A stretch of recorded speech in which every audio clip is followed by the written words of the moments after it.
Hey everyone, I wanted to take a few minutes to go over my rod and reel setup that I use for ice fishing.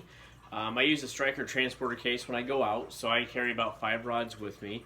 And I just kind of want to go through each of those rods and why I carry 5 rods, and kind of go through that because each one is kind of a different setup. So the first rod I carry with me is this is a Saki fishing powder noodle. So this is a fiberglass rod, Saki Fishing, made by Sean Tran. So if you don't have any of those, check them out. I use the 6061 Black Betty inline here, and this is my tungsten jig rod. So I've got a little Slayer rod. I don't know if you can see that real Slayer tungsten here. So I run strictly small tungstens on this rod, anywhere to typically 3 to 4 millimeter.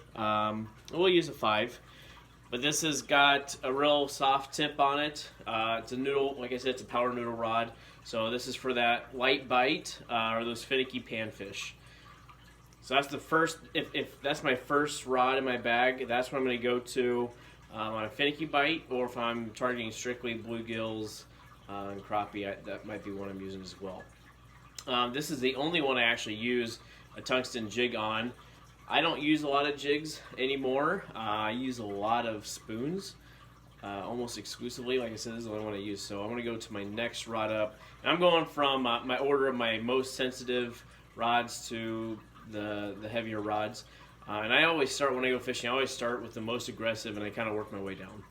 So my next one is a Bullwhip by Tuned Up Custom Rods.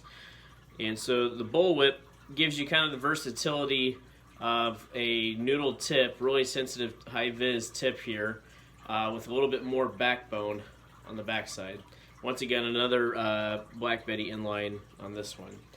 And what I am rocking right now, so you guys have an example, is a clam dropper spoon.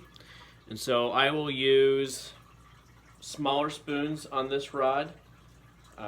So it's a pretty versatile rod. You can catch anything from panfish, perch, even walleyes on here. This isn't what I would use to target walleyes, but you can handle a big fish on that. Next one I've got here would be a Tuned Up Fusion. Okay, so Tuned Up Custom Rods, same inline here. Great thing I like about these, I just like these a little bit better than the trigger system. I just feel like they're a little bit more durable.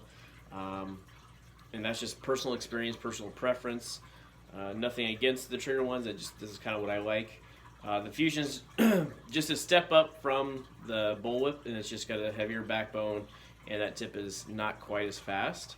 But still a versatile rod that can handle panfish, perch, and just even that bigger fish. And what I'm rocking here is a 4-inch spoon. And so, as you can tell, it's just a step up. It's a little bit bigger than that dropper spoon. And so this is what I use my medium spoons on, my flutter spoons. Pretty versatile. You can use all kinds of spoons with this rod, rattle spoons. My last 2 rods are kind of my heavier rods, my walleye rods, if I'm jigging for pike, anything like that. These next 2 will be what I use for those. And so that first one I've got would be another Saki rod here. This is a carbon blank, so this is more to feel the bite rather than see it. Once again, you can just tell, Sean does fantastic work here with the design in these rods and in the wrapping and everything. It's just got a nice fast action tip, but good backbone. It's not too soft. What I'm rocking here on this one is a Leech flutter spoon in gold. And so most Leech flutter spoons I'd run on my smaller setups, but this one is a little bit bigger size here, and so I'm running it on this one. And I just got an Abu Garcia reel here.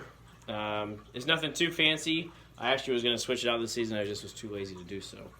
So this is what I like to use if I'm targeting walleye. I do throw a lot of my rattle spoons go on this rod a lot of the times, and this is what I'm using if I'm trying to locate fish, kind of a finder rod.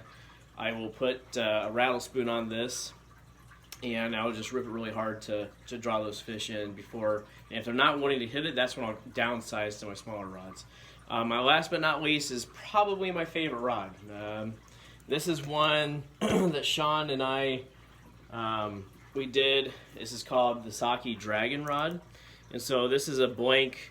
And I don't want to say it's 100% unique, but at the time that we made this is the only blank that that he's done one of these on. It's just a really stiff. It's a walleye blank here, but it's a really stiff rod, and it's not that fast action tip. It's really designed for rip and wraps and those vibration baits, so that you get a lot of quick reaction on them.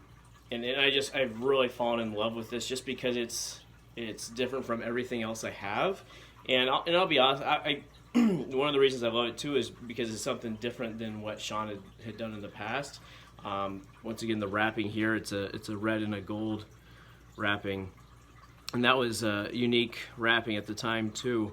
So I just really grown attached to this rod, and what I'm using right now is a UV rip and wrap on here, and I just love the way the action handles. And I've had I use this for my bigger fish, obviously like the walleye and the perch and stuff like that, but I've caught crappie on it, I've caught some bluegill on it, and if you've been to Clear Lake, there's small perch up there.